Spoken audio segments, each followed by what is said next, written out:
So, here we go. This episode is for anyone who is an aspiring legal baddie, and I was like, oh, I really like, it's not like Suits. Yeah. It's not like Legally Blonde. Can you bust some myths around what it's actually like to be a lawyer before we start talking about how you can get there? Maybe I am like just, in my own kind of Netflix series, like walking into the office. I'm very much... Life-size your life, Yeah, exactly. I'm a big believer in that. Do they actually have to wear the wig? Yes. And you can't turn up in court without the wig? No. Do you know what the wig's for? This is it, like the resilience and the determination, and I knew that I could prove to myself. Amazing. Welcome to the podcast. I'm so excited to have you here. Just for anyone who doesn't know you, how would you introduce yourself to someone you've never met before? Oh, well, firstly, thank you so much for having me. I'm so excited and so grateful for the opportunity. How would I describe myself? If I had to go with a quick intro, it'd be, hi, my name's Suman and I'm a creative lawyer. This episode is for anyone who is an aspiring legal baddie, is a current legal baddie, is considering going into the field. We're going to talk all about your journey and how you got into it. So can you give us your origin story of how did you decide to become a lawyer? Why did you decide to become a lawyer? Yeah, sure. So throughout kind of my academic years at school, I'd say I was quite into like my studying. I did a lot of extracurricular. I didn't have a kind of a passion or a pull as such to one specific area. I was like, I want to do everything and anything. But then as I kind of progressed through that, and I came to, I'd say, my sixth form years, there was an opportunity to attend a summer school at UCL, and it was actually under the frame of access to justice. So it was based around more human rights law and a lot of pro bono. And at the time, there was a lot of conversation around legal aid and the kind of cuts that were happening around that. So that topic definitely kind of intrigued me, put together with like my passion for English generally, studying it at school. So then when that opportunity came along, I was like, maybe this is, a good way to kind of put myself out there and experience something in a particular career field. So I applied for that and I was successful. And I had the opportunity to spend 2 weeks in London with other kind of aspiring lawyers and students. And we stayed in university halls, which was really interesting, especially as a sixth form student, you're getting the taste of uni life. It was during summertime though, so no other students were there. But yeah, so 2 weeks there, and it was incredible. Like the sessions we had around things like human rights and around conversations with predominant people in the kind of industry who were doing work in that area, but also the opportunity to kind of collaborate and also present to like a wider audience and peers, and also working with actual students who were studying law at the time at UCL. So they were like volunteering over summer to help with the summer school. So through that whole experience and kind of showing myself, I can, commit to that kind of mindset, and I have a genuine kind of pull towards it, then I was like, okay, maybe this is something that I should put my mind to, because I didn't study law at sixth form. I just picked things that I enjoyed. And then following that, it kind of just put me on that trajectory, and then I've just not looked back since. That's so fun. And before we start talking about what the law trajectory entails, because I feel like that's also something that's such a complicated process, and it would be nice for us to break it down. Yeah. I want to talk about like the stereotypes around what it means to be a lawyer, because a lot of people, I was actually saying before we started rolling that when I was young, when I was 16, I thought it was like Suits or like Legally Blonde. And I was like, I want to be a lawyer too. And I didn't do a summer school, but I did like a 2-day experience thing online during COVID. And I was like, oh, I really like, it's not like Suits. Yeah. It's not like Legally Blonde. Yeah. So can you bust some myths around what it's actually like to be a lawyer before we start talking about how you can get there? The working environment, yes. I'd say it differs depending on which area you specialise in, which sector you work in, particularly with my area. So I I guess, quote unquote, a corporate lawyer. But by profession, I basically specialise in contracts, commercial contracts. But it's very much like corporate girly vibes. And that environment, I'd say, is probably the one that resembles the Suits life the most. But obviously, you know, again, like, it's very much not like that. You do have the office environment, you do have kind of the nice, you know, high ceilings, the glass offices, that kind of, you go into nice boardrooms, meeting rooms. But the reality is that it's not as glamorous. Like, you are often behind your kind of computer screen for long hours. If things need to get done, regardless of the time of day, it needs to get done, kind of thing. But also in my head, I like to glamorize it. So for me, I like to tell myself that, yeah, like, sometimes I am, like, maybe I am, like, just, you know, in my own kind of Netflix series, like, walking into the office. I'm very much... It's your life, you know? Yeah, exactly. I'm a big believer in that. I'm very much kind of like, you know, the way that I dress, the way that I present myself has an impact on me, my mood, my motivation, the way I'm feeling for the day. So if I walk into the office like, yes, you know, I'm on it kind of thing, and I'm like strutting my stuff, then naturally I feel like, okay. So it's that big thing around romanticizing. But the reality is that, yeah, it's not all kind of like roses. Like, it's very much like graft work. You're not going to be always like flying around here, there for work trips or whatever. For firms that are, I guess, international firms or larger global firms, that's more likely. But often, again, like, those business trips, they're very much kind of, you're there to do work and, like, you know, get on with it. And it's very much like focuses around that. And then, you know, so it's very much dependent on which sector and which area you specialise in. For human rights law, for criminal law, other areas like that, I can't fully speak on, but from what I understand is that obviously the point around when you are working in a sector where there is a bit more lack of funding, or it's public sector work, then you are likely not going to have the, you know, the kind of budget around certain things. So it's just a reflection of that as well. Naturally, if you're working in a big international law firm, you're going to have clients that are hugely established, and that kind of translates through, you know, the kind of the earnings of the firm and then what they invest in. But that being said, like, even like high street firms, again, I can't really speak on them, but I know people who have the most kind of incredible time there, and it might not naturally reflect the Suits persona, but it's kind of almost finding the right fit for yourself. But yeah, short answer is, in my head, I live the Suits life. I love that. Okay, now we've discussed the Suits life. I feel like it's time to discuss the Legally Blonde era, because you went to law school, but in the UK, it's not law school.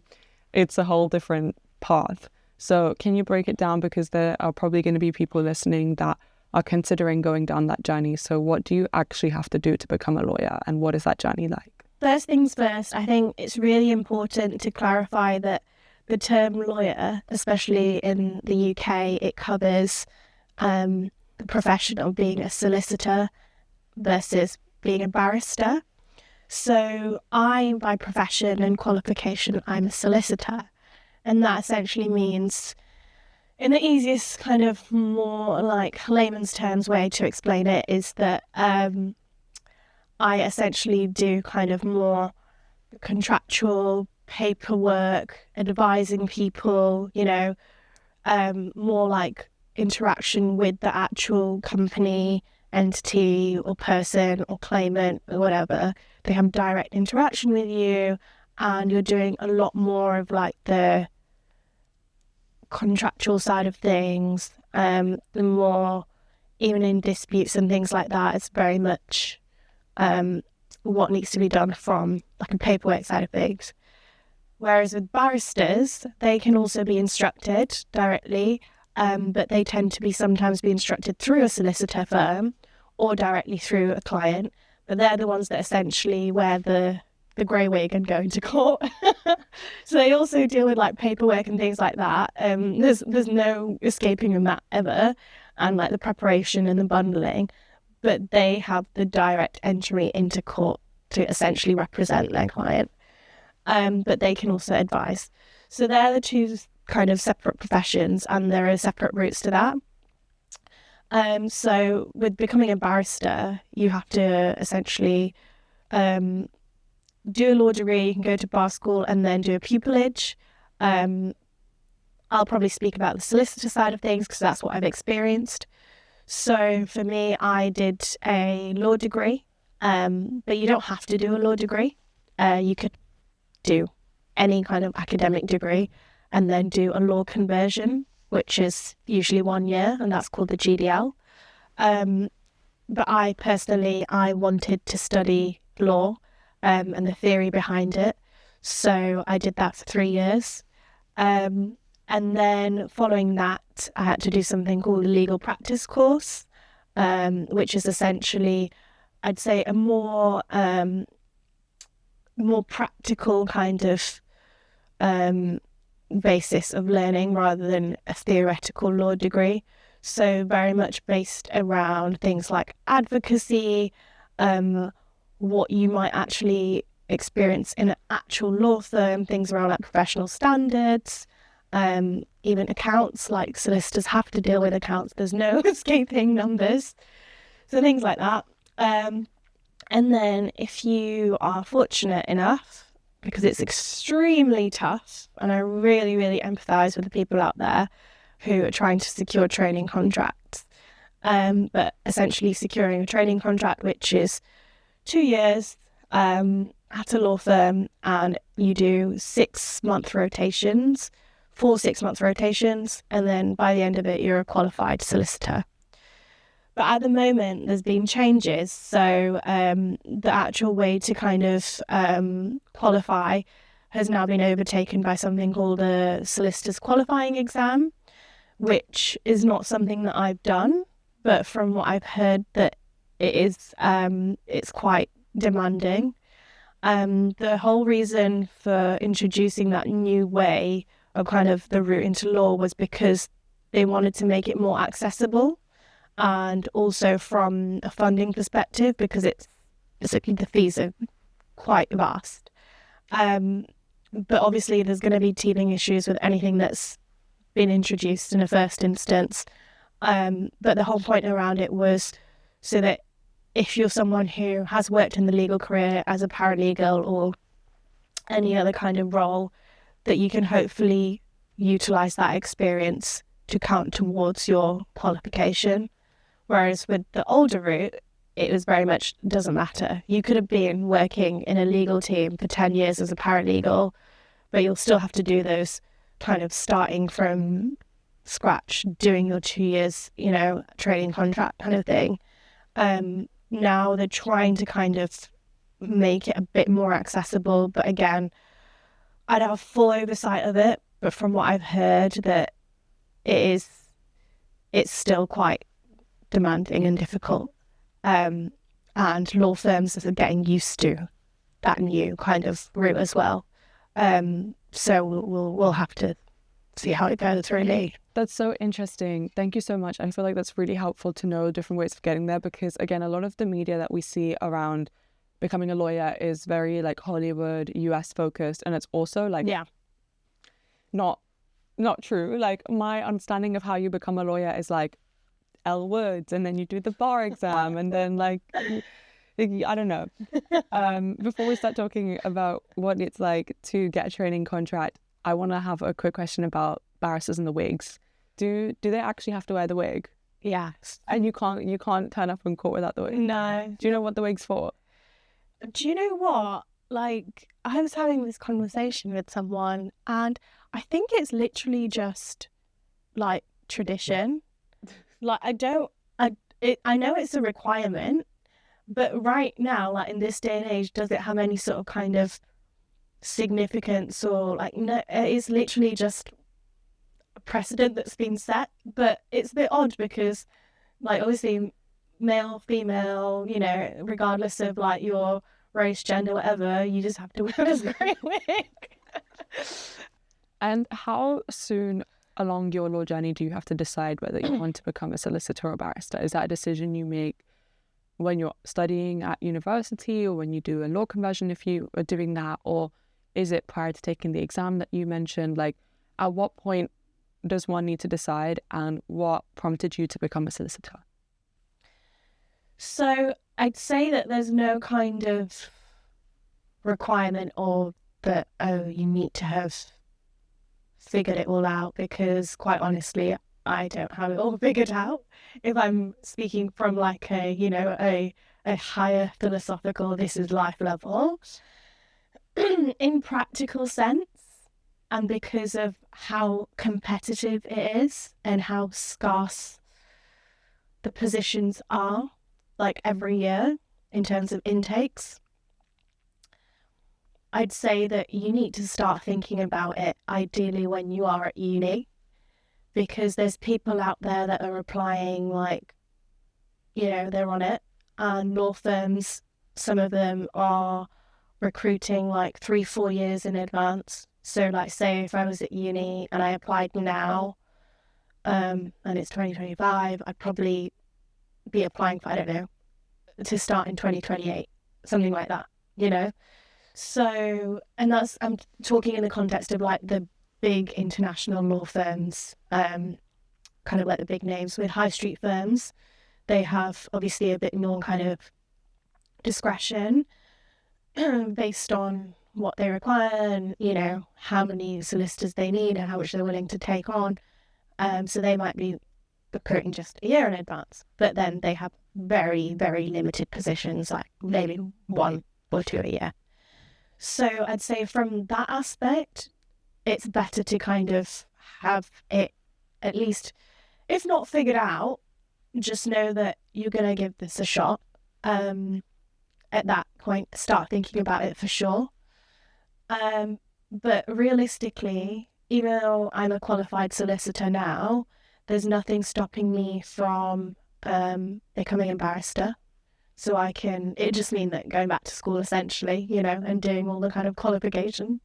But there is always that kind of, okay, if this doesn't work out and I feel that pull towards becoming a barrister, then I can retrain and I can go through that journey and become a barrister, and vice versa as well. But it just means that you have to be mindful of, with solicitors especially, like you have that 2 years that you need to dedicate to the training contract.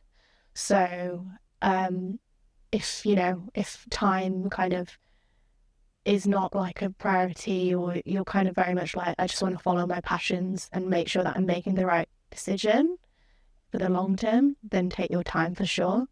If you're unsure, then I'd say do the insight days, apply for the legal placements, because it is competitive out there, and the more kind of experience you have, the better, because then that will help you shape your decision as well, or hopefully at least put you on the right path so that you can eventually make that decision. That's beautiful. And I want to talk about training contracts.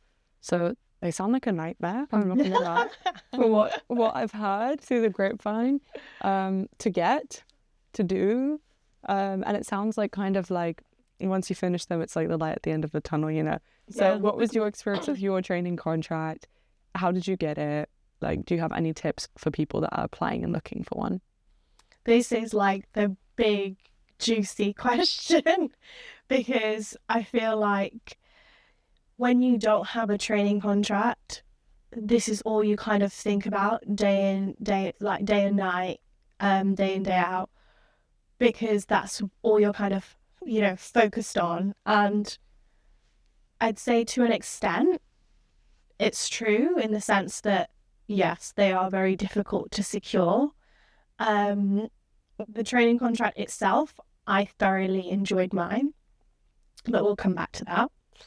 So in terms of how I actually secured mine, I've always been someone that's very proactive, very much kind of like just studying alone is not going to fulfill my career or like my brain, essentially. So part of me always craves those experiences and how can I like build myself as a person, as a personality, so that when I am in my career or field that I'm well-rounded or I have my strengths, So during uni, I was like literally doing everything. Like I was part of like the law society, but I was also part of like dance society. I was part of every society, wanted to do everything. And through the law society, we used to have events in kind of, I'd say, in association with law firms. So law firms would sponsor them and then they'd send a few of their lawyers to these events, and it'd be like more of like a social event, or it could be like a talk or a workshop or something. So I attended an event that was sponsored by a law firm, and for me that was kind of like the confirmation that this is the kind of law firm I want to be at, because I spoke to the lawyers who were working there in terms of like the culture and the type of work they were doing, and I was like, okay, yes, I'm feeling the kind of the ethos here. So then when I came to like applying, I did all my research, and the big message that I was getting was it's better to narrow down and focus on maybe like 5, 6, do a really good job of the application so that I can be like authentic versus just applying for everything. So I kind of took on that approach, and this particular kind of law firm always like stuck out to me. I don't know why. And I applied and I was like, yes, like, it's meant to be and all of that. And I'm a big believer in things happen for a reason. And that event, and, it was a champagne and chocolates event. And I was like, yes, like, and I applied and I got rejected. And it was like almost like my whole world came crashing down, because I was like, oh, like, no, what's the point now, And I just felt defeated. But then I was like, no, come on, carry on. Maybe that's just not the direction you're meant to go in. Maybe corporate is not your vibe. And I really enjoyed studying medical law and ethics during my degree. So then I was like, okay, maybe this is my avenue. So then I applied for a placement at a medical negligence firm in Southport, which is like near Liverpool, and I'd never even heard of it. And it was like 3 weeks like legal placement at this law firm. I was like, you know what, and let's just go for it, because it's experience. And I knew that at the end of it they weren't offering training contracts, but I was like, I don't care, I want that on my CV. I went for that. Incredible experience. Even just being in a town or city on my own that I'd never even been to, it was almost like a challenge for me that, look, this is how bad you want it. And I met some incredible people through that journey. And so I was glad that I came through that, other side. And then that led me to applying for another vacation scheme in similar field. But then that was one which had a training contract at the end of it. And I went through that and I was a bit uncertain. But I was like, no, but I'm a suitable candidate, this, that, this, whatever. And then I didn't get an offer at the end of it. And I was like, what's going on? Like, I'm putting my mind to it. I'm doing all the right things. And then I had to have a conversation with myself. I was like, am I truly enjoying the environment? Probably not. The type of work was really kind of getting to me, because it's a heavy area. Like when you're leading or kind of dealing with like road traffic, serious injury and medical negligence, and you're dealing with claimants directly who've gone through that. And for me, it was opening up a side that I carry a lot of empathy, but also probably like, you know, it was almost like putting me in an uncomfortable position almost. So then I had to go back to the drawing board. And then I was like, okay, well, I feel like in this past year or whatever, I have done a lot more research, a lot more understanding. During that time, I volunteered at the Citizens Advice Bureau as well. I'd done a lot of things. And it's like, you know what? Let's go for this law firm again. Let's try. What's the worst that's going to happen? They're going to reject me. And then I applied, and then I got through the kind of application stage, and then like the test that they have, the kind of like the aptitude or kind of whatever test they have, got through that. And then there was an assessment center, and then I got through that, and I was like, oh my God.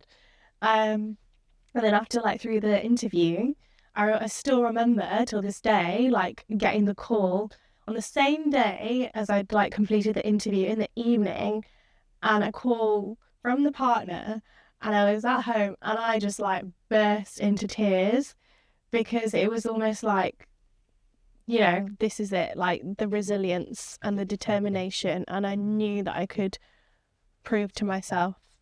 But then that being said, it takes a lot that when you're in that journey to kind of keep on going, because it almost seems like you're just like digging, and you're never going to hit that kind of treasure or whatever.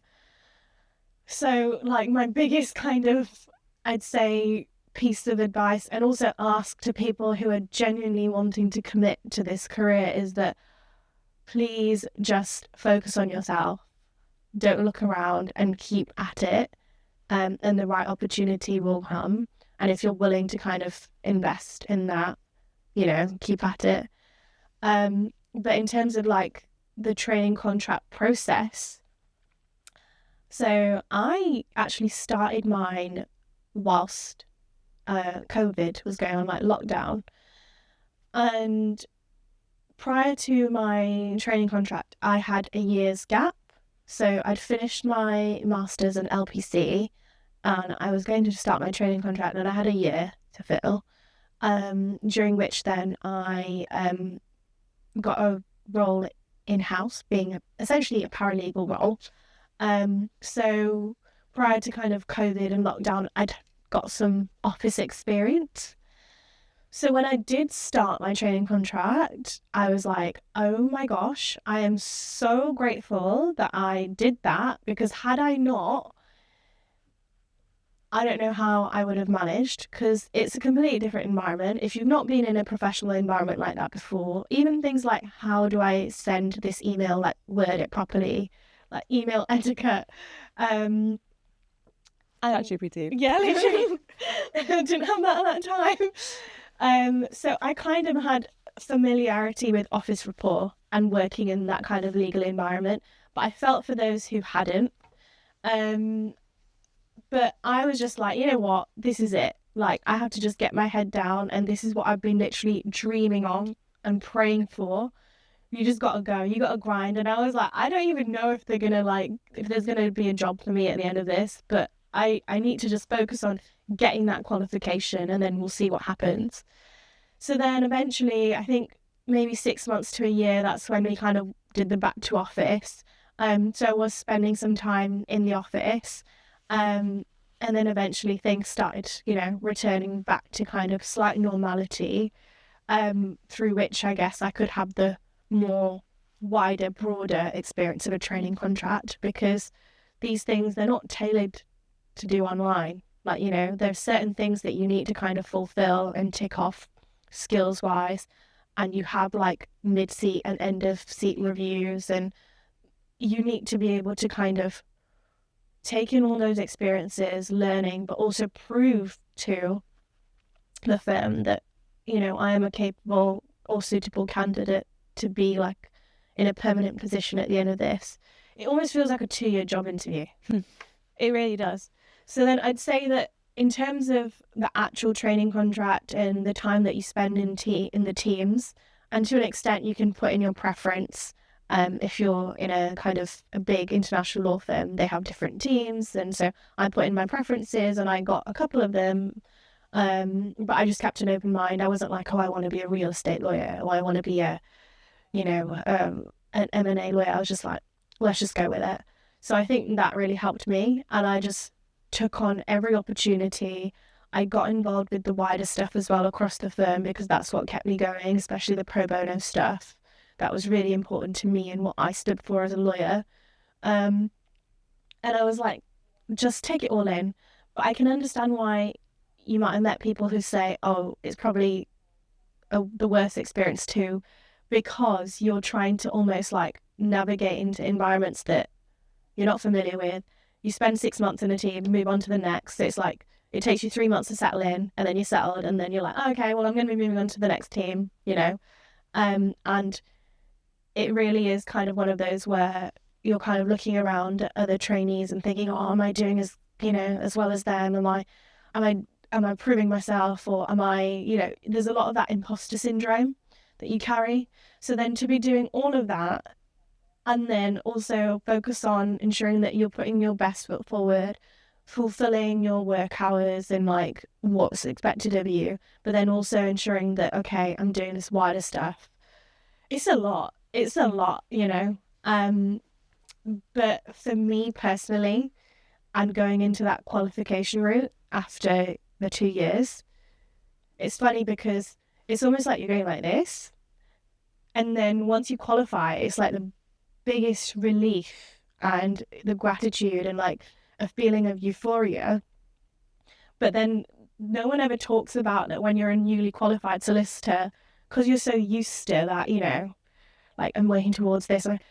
It feels really abnormal to just then go like this, but you have to. I mean, obviously you can like get involved with other things and like, perfect your technical skills, work on client relationships. But the reality is that you need to just embrace that flat line for a bit, because you've literally just gone like this, and it will take time for you to then step into that role as, oh, I'm fully qualified. Now there's people supervising you, but it's a different role. You have different expectations. So for me, I was like, oh, now what? Like, do I need to like do something else in life? Like what's the next thing? And then I had to like take a breather and be like, okay, like I have literally endured so much the past 2 years that I can actually just enjoy being a lawyer and just focusing on my work day to day and just take it as it comes. Wow. Sorry, that was a really long answer. No, I'm sorry. That was amazing. Also, what you're talking about is called the arrival fallacy. Okay. And it's not something that's just a lawyer thing. It's a life thing. I have that with business. I had that when I graduated university like a month ago. Yeah. After years and years and years of like, I need to be like on the dean's list and I need to graduate. And yeah. I graduated top of my class on the dean's list like I said I would, which was great. But then the next day, graduation was amazing. There's tube strikes. It was raining. I was on a line bike in my dress and heels. And the next day, I felt emotionally hungover. Yeah, I was like, what do I do with myself now? And it's called the arrival fallacy. And it's basically how we crave getting to a destination more than like actually getting there. And then when we get there, we choose like the new place to go to. Yeah. And how like your upper limit just keeps going up and up and up. So what was that like? And also I want to ask, do you get a job at the end of a training contract, or do you have to then go get a job with the firm or find a job, or what's that like? I've not trained at a high street firm. When I speak about high street firms, I'm talking about more like regional firms or independent law firms, right? With them, perhaps there's more of that kind of security that, yes, because they are investing that time, energy, or even finances in you, with that expectation that, yes, you will qualify and be part of team, right? When you are training at an international law firm, one of the magic circles, silver circles, a bigger law firm, okay, there is a larger intake. So that means that there is not just you, but your peers as well.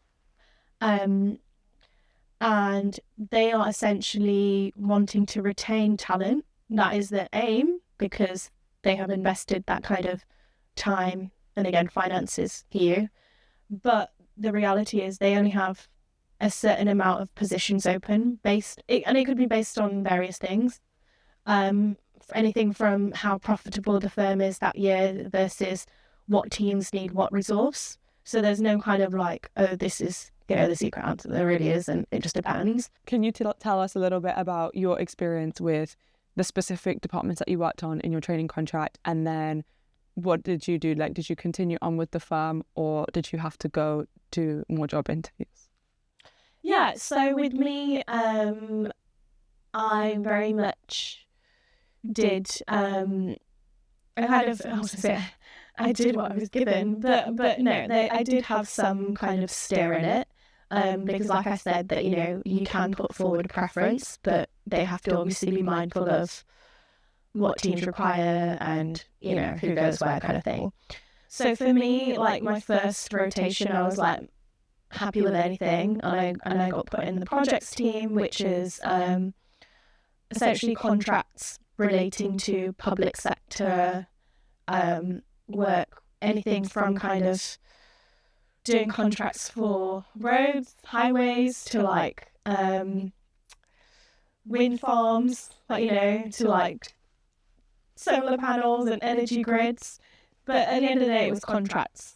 And I was like, okay, yeah, I like transactional stuff. This is cool.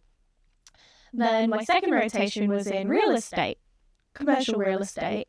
So that was very much leases, licenses, sales contracts, but in the context of obviously commercial, not residential, frankly, because I'd say commercial can be a bit more fast moving, and it also has like the acquisitions element as well if you're working on like the bigger deals. I really enjoyed that because I could literally be in my element of being organised and managing my own caseload. So in my head I was like, oh, maybe this is what I am supposed to be, a real estate lawyer. And then my third rotation was essentially with a client. So I went and worked for a client for 6 months in their in-house legal team. And that was a global infrastructure firm. So I was kind of managing all sorts of contracts, and not just looking after the UK, but Europe as well. And so it was interesting because it's almost like you're accessible directly by the business. When you're in-house in a legal team, people can just ring you up, walk up to you, ask you questions. And because you work for the company, they can literally, keep you involved and looped in like more senior level conversations, but also there's not that fear of, oh, this is how much we're billing or whatever. I'm very much their resource. So that was really interesting, but I loved it. I had an incredible time. And then following that, I was like, oh, I'm still doing contracts. And I'm enjoying it. And then my final seat, you tend to have to do something that's contentious. So by that have some sort of like litigation element, because it's like a requirement essentially. So basically something that is, you have contentious, which is like stuff that is relating to disputes that would like normally like lead to them going to court or avoid going to court, but it's some sort of dispute.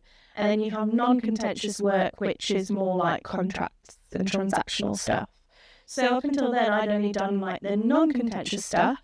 I'd done some contentious stuff during my paralegal role, but not as much. Like I'd been to court and whatever and done bundling, but it didn't like invigorate me.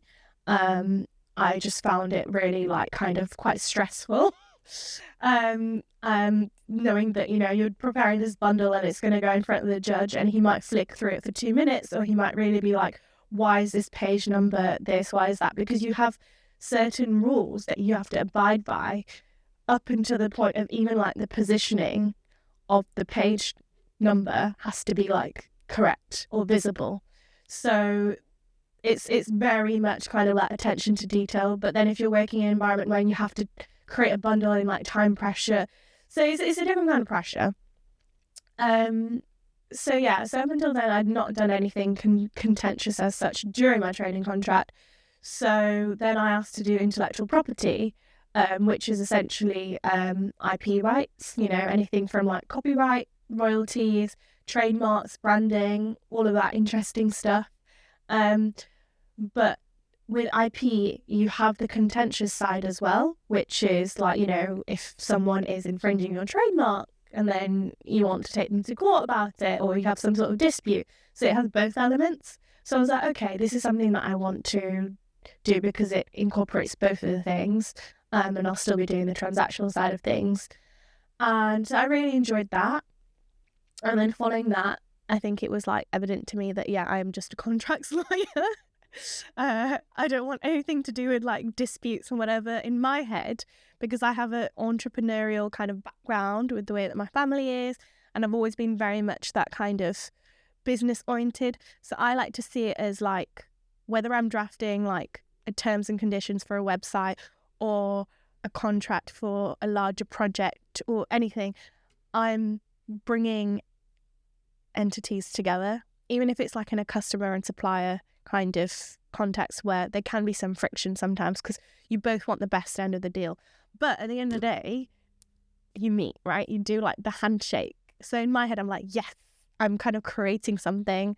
Versus when you're working on disputes, in my head, I'm like, oh no, like it's more conflict, or, you know, it's very much like a win or lose feeling.